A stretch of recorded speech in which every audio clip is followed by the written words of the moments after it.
O desfile da Valentino para a coleção de alta costura Outono e Inverno 2015 foi memorável e inspirado na Roma Antiga, demonstrando uma conexão profunda com as raízes italianas da marca. Este evento específico foi amplamente elogiado pela sua fusão habilidosa de história antiga com a moda contemporânea. Os estilistas Maria Grazia Chiuri e Pier Paolo Piccioli, que inclusive eu não sei a pronúncia correta, buscavam inspiração na rica história de Roma, a cidade natal de Valentino. As peças continham referências clássicas como togas, draparias e detalhes que lembravam artefatos e mosaicos romanos. O desfile aconteceu em um ambiente que remetia à própria Roma antiga, muitas vezes usando fundos históricos que evocavam uma conexão mais profunda com o passado. A paleta de cores incluía ricos dourados, vermelho valentino, que é um tom mais profundo do vermelho, preto e branco, intercalados com toques vibrantes de azul e verde. Estas escolhas não apenas remetiam ao luxo e à riqueza da Roma antiga, mas também contribuíam para uma atmosfera de divindade e majestosidade. Este desfile foi um dos pontos altos da alta costura de 2015, destacando-se por sua habilidade em interligar o passado cultural com modernas técnicas de design e apresentação. A moda na Roma antiga. A moda na Roma antiga era um aspecto cultural bastante sofisticado e indicativo de posição social, do status e até das crenças pessoais. A vestimenta no Império Romano não era apenas uma questão de estilo ou preferência pessoal, mas também um reflexo direto da identidade e da função social de um indivíduo. Toga é talvez a peça mais emblemática do vestuário romano, associada principalmente aos cidadãos romanos livres. A toga era feita de lã e envolvia o corpo em várias camadas e formas, sendo portada sobre uma túnica. Com o tempo, as togas tornaram-se cada vez maiores e elaboradas, especialmente para ocasiões formais e os eventos públicos. A toga poderia medir até 6 metros de comprimento e cerca de 2 metros de largura. A cor e a textura do tecido podiam variar de acordo com a posição social do usuário. A cor básica da toga era o branco natural da lã. No entanto, certas variações incluíam a toga bordada com uma faixa púrpura nas bordas, era usada por magistrados e alguns sacerdotes, bem como por meninos jovens da aristocracia, antes de atingirem a maioridade. Intensamente branqueada, usada por aqueles que buscavam cargos públicos, candidatos no caso. E a toga de cor escura, usada em períodos de luto. Vestir a toga era bastante complicado, então quase sempre eles precisavam o auxílio de um escravo. O tecido era primeiro dobrado ao meio e drapeado por cima do ombro esquerdo. Envolvia o corpo em torno da parte traseira, passando por baixo do braço direito e novamente jogado por cima do ombro esquerdo. O resultado era uma série de dobras elegantes, mas pesadas e às vezes incômodas. A toga era um traje que carregava significados profundos de identidade e status na Roma antiga. Embora fosse um ícone da civilização romana, seu uso prático declinou ao longo dos séculos, sendo substituída por vestimentas mais simples e funcionais, enquanto permanecia como símbolo de autoridade e tradição em contextos formais e cerimoniais. A túnica era uma peça de vestuário usada por todas as classes sociais em Roma, funcionando como a base do vestuário. Homens e mulheres usavam versões ligeiramente diferentes. A túnica masculina era geralmente mais curta, enquanto a da feminina descia até os pés. A túnica era mais simples e prática em comparação com a toga, que era reservada para ocasiões mais formais e para cidadãos romanos. A túnica era amplamente utilizada no dia a dia e tinha algumas variações dependendo do gênero. Suas variações também dependeriam do status social e ocasionalmente a função específica do usuário.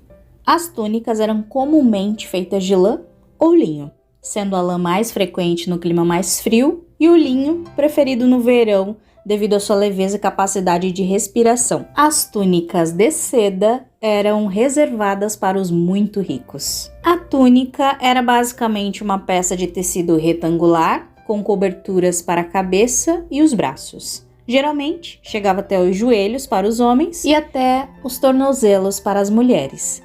Em certas épocas, as túnicas podiam ter mangas que variavam de curtas a compridas, especialmente em épocas de frio, ou serem completamente sem mangas também. A maioria das túnicas era de cor natural do tecido, embora as cores pudessem variar com tinturas. As túnicas usadas por cidadãos ricos e nobres muitas vezes apresentavam decorações, bordados e até faixas de cores, denominadas clave, que podiam indicar status. A largura e o detalhamento da clave eram significativos e indicativos da posição social do indivíduo. Para pessoas em posições específicas, como magistrados, existiam túnicas com características especiais que indicavam sua função. Como já mencionada, a túnica bordada com a faixa púrpura, túnicas com clave. A túnica era um elemento essencial no guarda-roupa de todo romano e adaptava-se a muitas situações devido à sua simplicidade e conforto. Sua versatilidade e variedade refletiam uma ampla gama de funções sociais. Diferente da toga, mais restritiva e simbólica, a túnica permitia a maior facilidade de movimento e era adequada para a vida cotidiana, ressaltando sua importância como um dos principais itens de vestimenta na Roma Antiga. A estola era uma longa túnica usada pelas mulheres casadas. Era frequentemente acompanhada por um cinto que ajudava a ajustar o caimento e a forma da estola no corpo. Essa vestimenta era uma vestimenta exclusiva para as mulheres casadas e uma parte importante do traje feminino romano. Como uma peça elegante e significativa, a estola não só fornecia calor e cobertura, mas também era altamente simbólica em termos de status social. Os tecidos usados para a produção da estola eram o linho e a lã fina, podendo ser decorada com bordados, tecidos contrastantes ou até mesmo com joias para as mulheres de maior status. Tinha uma forma longa e retangular, frequentemente com mangas curtas ou sem mangas, caindo até os pés da mulher. As cores da estola variavam de acordo com a moda e as preferências pessoais, mas normalmente eram mais suaves e discretas do que as cores vibrantes usadas nas roupas masculinas. Detalhes como bordados, desenhos ou até mesmo acabamentos em ouro ou prata podiam ser adicionados para indicar o status social e a riqueza da mulher. A estola não era apenas uma peça de vestuário, mas um símbolo poderoso que comunicava uma série de significados culturais e sociais na antiga Roma. Sua elegância e importância como vestimenta feminina destacavam a complexidade das normas e as práticas sociais em torno do vestuário na época.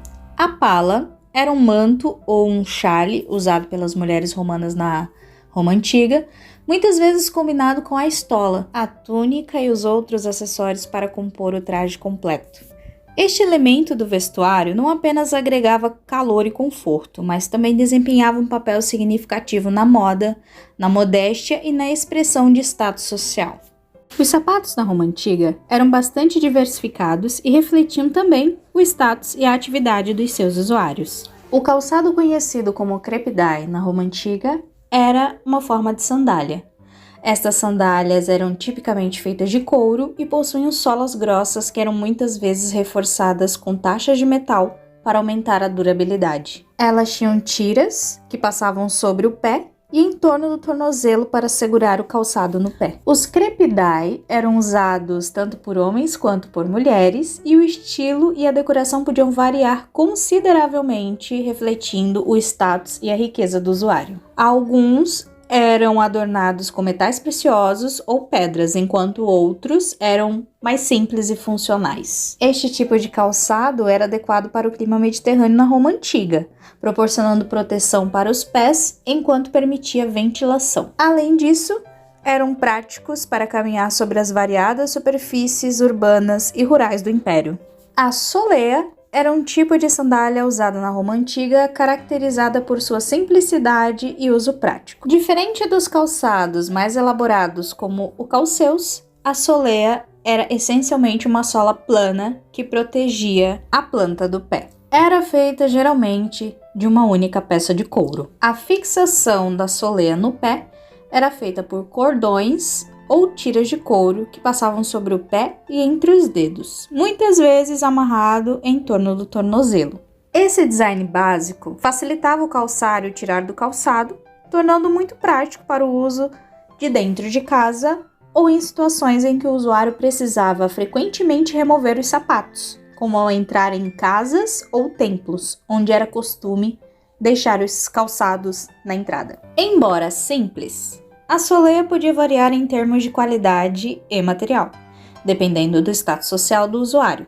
Enquanto a plebe geralmente utilizava as soleias mais básicas e funcionais, os membros mais ricos da sociedade podiam ter soleias adornadas ou feitas com materiais de maior qualidade. Por ser um calçado predominantemente usado em ambientes internos ou secos, não era adequado para ambientes úmidos ou para o uso extensivo ao ar livre.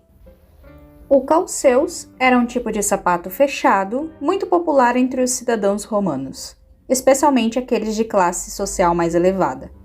Ele era usado tanto por homens quanto por mulheres e era considerado um sinal de status social, diferenciando os cidadãos livres dos escravos, que frequentemente usavam sandálias mais simples ou andavam descalços. A estrutura do calceus era mais complexa que a das sandálias comuns, como a soleia.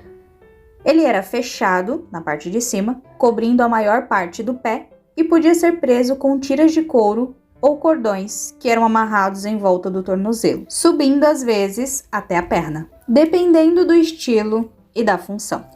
O calceus geralmente tinha uma sola de couro que poderia ser reforçada com pequenas taxas de metal para aumentar a durabilidade e proporcionar melhor tração.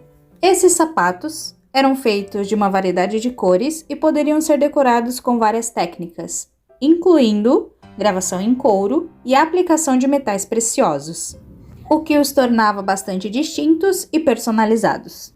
Eles eram usados em várias ocasiões, desde o dia a dia, em atos públicos e cerimônias, até em contextos mais formais.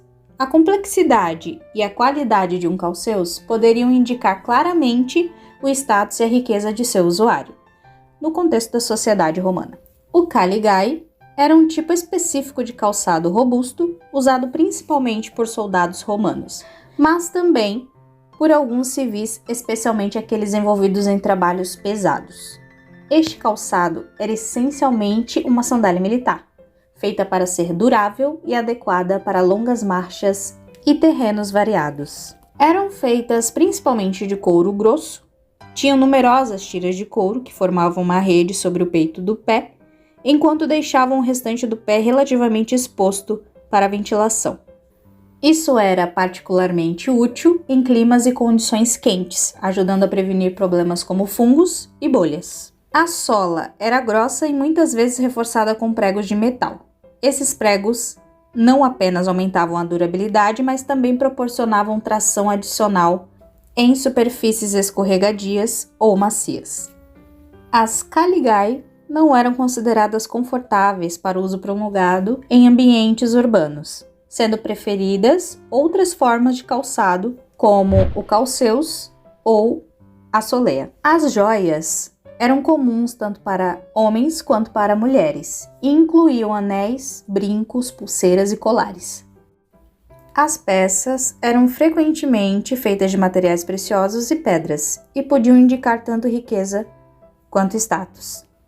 Cintos e fivelas também eram usados, tanto para os propósitos práticos quanto decorativos, e ajudavam a ajustar as roupas e a definir a forma. Na Roma antiga, o penteado também representava uma forma de mostrar status e identidade. Homens e mulheres poderiam usar cabelos compridos ou curtos, dependendo da moda da época. As mulheres, especialmente as de classes mais altas, frequentemente tinham penteados complexos e usavam perucas. A maquiagem era usada por mulheres de classe alta, com produtos como kohl para os olhos, vermelho para bochechas e lábios e creme para a pele. Na Roma antiga, os tecidos usados para a confecção de roupas e outros itens de vestuário eram escolhidos com base na disponibilidade, no custo, no status social e na função da peça. A lã era o material mais comum e amplamente utilizado na confecção de roupas na Roma antiga. Era acessível, relativamente fácil de produzir e podia ser usada para fazer desde túnicas simples até togas mais elaboradas. A lã também permitia uma certa variedade de cores, pois poderia ser tingida facilmente.